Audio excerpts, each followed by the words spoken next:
Hey everyone, thank you again for joining us for another episode of the Liverpool Connection podcast. We're at our favorite Irish pub here in Austin, Texas, BD Riley's, and we are here on a 2-0 victory in the derby. Liverpool over the Bitters, 2-0. And I have some special guests here this weekend here for the Formula One. If you've never been to Formula One here in Austin, you got to come because it is a party, and it happened to coincide with the derby match this weekend. We have Ian, Owen, Jason, and of course, Jono. We're all here. We're going to talk about the match. Thank you guys for joining us. No problem. You have an Austin Everton scarf on. That's awesome. Yeah, I mean, it's a great place. We're really enjoying ourselves here. The F1's great. The match is another story. I mean, let's get it right. Craig Pawson's one of the worst referees I've ever seen. And he's got a red shirt under that refereeing kit. No doubt about it. Well, the hospitality was good. Hospitality was good. So tell us about the atmosphere here at a 6:30 in the morning kickoff here at B. Ah, yeah, just unbelievable. These guys have made us feel really welcome. We've come 5,000-6,000 miles to watch it to watch a derby game and do some F1. But these guys have really made our day today. Yeah, fantastic. You know, it's always good to have people from across the pond join us for these matches. And one of the great things about Austin is such a destination city. Every match, there's somebody from Liverpool visiting. And so thank you guys for finding us on Google or whatever, how you found us. But tell us about your experience today before we get into the match. As I say, great, brilliant atmosphere. As I say, you've even welcomed Everton fans into BD Riley's, and as I say, great result for the Reds. You know, as a born and bred Scouser, you know, obviously most Evertonians are. I've got to say, you guys have treated us really well here. This is a great place, great city. The Reds, even I mean, must admit, you guys are better than the Reds at home. I've got to say. You know, and we're very proud to say that most of us here in Austin, we kind of take our cues from the Arcles and our good friend Paul Tremarco that manages the Arcles, or he used to. I know he's kind of, you know, letting the reins go now, but he's a good friend of ours, and he always is very accommodating to away fans. I know on game days, he's right there next to Stanley Park, and a lot of the away fans go there to get a pint before the match or after the match. So we want to be as accommodating as possible. So we thank you guys for visiting. But let's get into the match. Jono, so the lineup that we saw today, really not a lot of surprises, did you say? No, I think the midfield, I think a lot of people are excited to see Gravenberch, McAllister, and Szoboszlai together. See how that worked, and I thought it worked really well. With the front line, you know, I think maybe it was interesting Nunes didn't start, but I thought Jota played really well. Other than that, it's like kind of what you expected. Tsimikas in the back line for Robo. And honestly, first half, I thought it worked pretty well. We maybe didn't take our chances, but the midfield looked good to me, which was kind of the main interesting thing, I think. You know, to me, this was a game that was crying out for the quality of a Thiago that can unlock defenses. And, yeah. Thiago Alcantara. Thiago. But, I mean, you know, he sees those passes that a lot of people don't see. And Szoboszlai, I thought, kind of overzealous, taking shots from distance, you know. And I didn't know if the McAllister thing worked at the 6 because he just wasn't offering the creativity that we need from that position. He's playing out of position, obviously, and it was a surprise that he was playing deeper than Gravenberch, right? Because we thought Gravenberch would be the 6 when he signed. So it was very interesting. It was kind of back and forth that first part, and then Ashley Young rears his ugly head, getting 2 yellows. Yeah, no, we're gonna get to you, mate. We're gonna get to you, mate. You know, to get 2 yellows in that first half. Let's talk about that. Come on. Right. Right. Let's get this absolutely right. Put the condom back on. The We don't need you the appropriating those Evertons. the Liverpool fullback, the Greek guy, what's his Timitas, right? He made 4 fouls before Ashley Cole made the first foul. Ashley Young made his first foul. Sorry. He's a man in disguise, mate.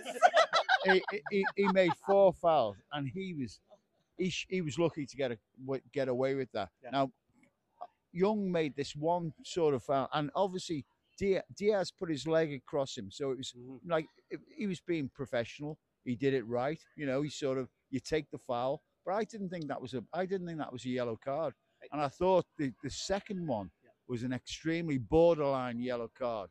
I mean, there were 2 borderlines, but Timitas, I thought, made 3 or 4 worse fouls than that before Young got sent off. So I don't know. I think, but let's get it right. It was a good performance from the Blues, I thought, in the first half. I thought they did very well. They defended well, but a bit of quality shown in the end. But you can't play Liverpool.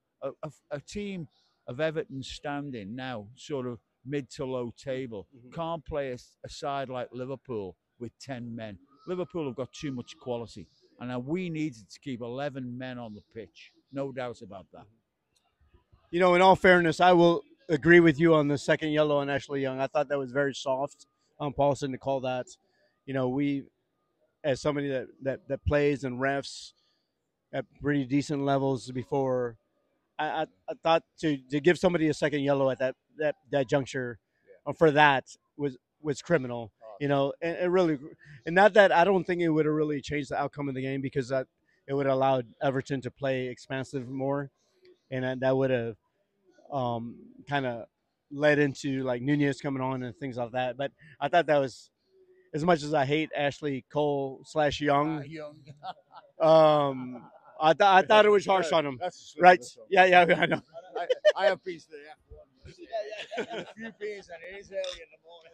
And I think it's fair comment about Tsimikas. I actually saw Klopp grab hold of Tsimikas during a stoppage on the touchline, and basically I think he was telling him stop fouling, and immediately after that he does another one.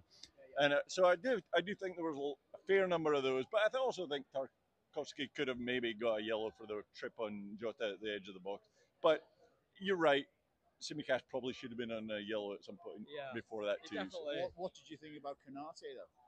And Konate too. You're right. There was a fair number. He should have got a second yellow there. Maybe, and then Klopp clearly subbed him because he did that with Tsimikas and he did it with Konate. He was like very clever. But that's generally the way derbies go, and I think it would have been a bit soft. I think if he'd have sent Konate off, because I don't think he really touched him. Oh, he did. But how do we feel how do we feel the sending off affected the game? Oh, it affected the game greatly. Yeah, definitely. Of course, definitely. Yeah. It became a attack v defense game. It was just Everton got 5 men at the back, 5-3-1, and it was just it was like a training game then, attack v defense. I mean, there was no sort of flair from Everton. They took the 2 wide men off. They took McNeil off. They took Harrison off, who were probably 2 of our better players in the first half when we had 11 men. And Dyche just went, he went for the 0-0. That's it. But I mean, that's Dyche's game, right? He's always playing for the draw, and that's why he's still in the Premier League. It's just to grind out results. So no questions about the penalty, is there? No, definitely no. Right? Stonewall for me. Got to give that. His arm is out. That's it. Yeah. Even me as a blur have got to say that. But let's get this right. Every Evertonian will say, why is Michael Keane on the pitch? He's one of the worst players I've ever seen. And every Evertonian, I sit in the ground in Gladys Street, in Upper Gladys Street, and no one would want him in the team. He's hopeless. I play center back for my Sunday League team. And when I watch Michael Keane, I say, man, I still have a future. I can go back to Everton and get at least a trial. Well, you'd be better, definitely. Yeah. Well, I mean, I guarantee I'd be better than Michael Keane. At 2'6". That's right. But I jump high. These guys, I have videos of me jumping high. But anyway, You're sitting down right now, right? no, I'm on a box. So, anyways, we go 1-0 up, make some changes. Nunez comes on, Captain Chaos again, creates stuff. On the second goal it's a typical Liverpool counterattack, right?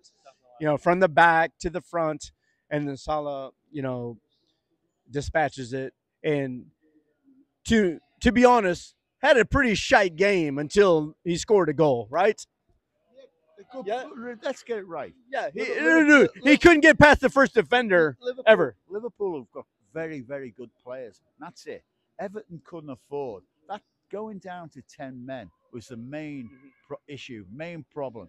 We had to have 11 men on the pitch to compete and try and get probably a point, which would have been a really good result for the Blues. But Liverpool have got tremendous players to bring on top international players like Nunez, and who I actually, as a Blue, rate very highly. He's quick, he gets past players. Maybe he doesn't, his conversion ratio, shots per for goals, it's improving, but it's not as good as it should be. But he's a very, very good player. Well, you're smarter than most Blues that I've ever met. So, come on, No, we need to talk freely here. And I'm not so sure about that last comment. We talked really well about the game. No. But it was a great game today. It was a bit disappointing the sending off. It changed the game. But I think we needed to get a goal from open play, just to stamp our authority, to make sure that we got the 3 points really well. But great game. But it also shows you that, like you mentioned, going down to 10 men. Liverpool has been down to 9 men this season. And, it's a way to play. We've played, and I hate to reference Sunday League again. We play with 10 men many times, but it depends on which 10 show up, right? If you show up with 10 of the shite players, you're not going to get a result. But if you show up with the 10 good players, you might get one, right? So, again, Salah just continues to score a goal, every single game. And what does he mean to this team? As I say, he creates a hell of a lot, and once he goes, hopefully not next year, but once he goes, we'll miss him greatly, because the amount of goals and assists that he makes, you can't infill for that. As I say, I think Klopp's planning on possibly signing 2, maybe 3 players to replace Salah, and obviously with the midfield revamp that we've just had, that he's trying to add goals from the midfield to help aid the deficit from when Salah eventually does go. We're in a 5-game match before the next break that, if you look at it, it should be at least 12, or I'm saying 12, but it could be 15 out of 15 points. This is really an important time of the season before the next international break, before the winter break, to really stamp our place in the top size, and before the game after the next international break is City, to stay up there.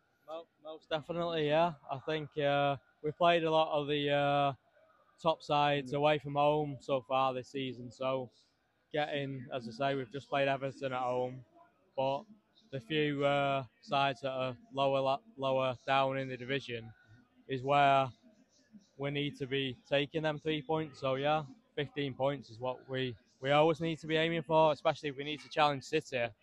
Hey, let me ask you something, because we're realistic about this. I mean, let's get it right. Liverpool have got a squad of very, very good players, and they'll be up there. There's no doubt about that. Yeah, but not a lot of the pundits were putting Liverpool up there at the beginning of the season. But let me revert this back to the Blues. What are you thinking for the season? Because a lot of them have them in the relegation battle again. What are you thinking?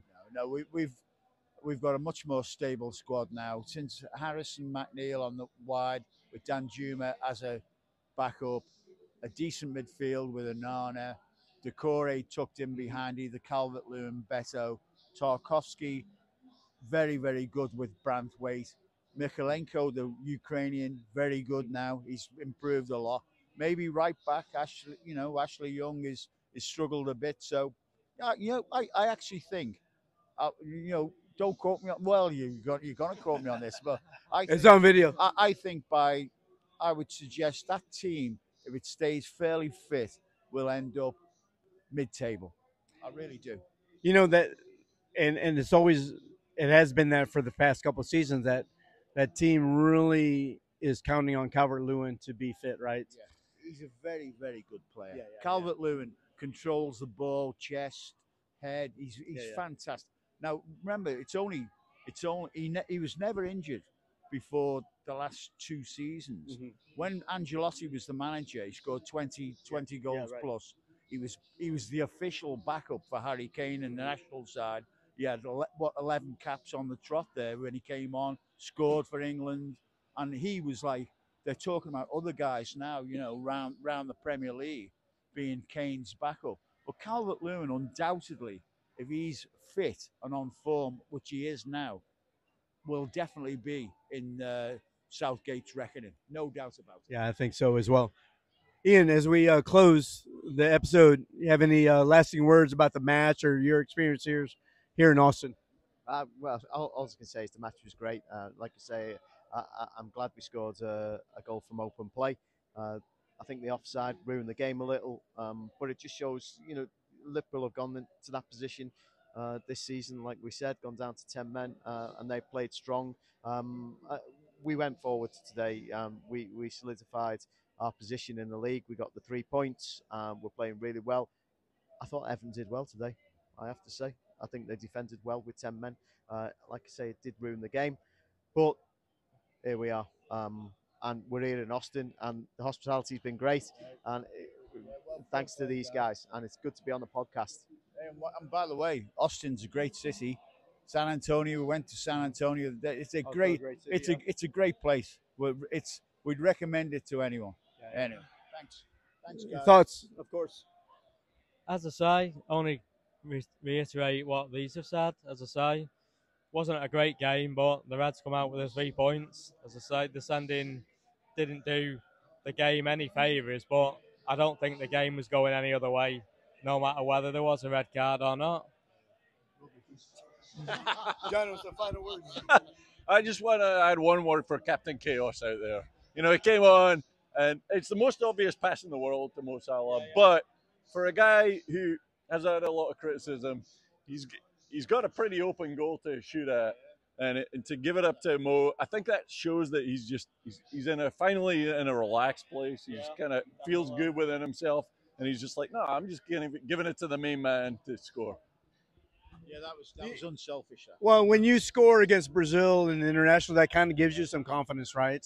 And you beat Brazil 2-0 in the international game. That means something. Well, that gives you confidence, right? I actually think Liverpool have got a bit of a gem there with Nunes. And I think in the next year or two, it'll sort of come to the fore where he will be a top player. Maybe when Salah goes, but I think you've got a bit of a gem there because he's got real pace. And he's good with both feet, and he'll terrorize defenses. Well, there you have it. From a blue. No. Call him as you see him. So we appreciate everybody joining us for the podcast. If you're here in Austin, come look for us. You might be on the podcast. You can talk about the game, and we love our visitors from across the pond. So subscribe, like, put on your notifications, and we'll see you next time. Thank you, guys.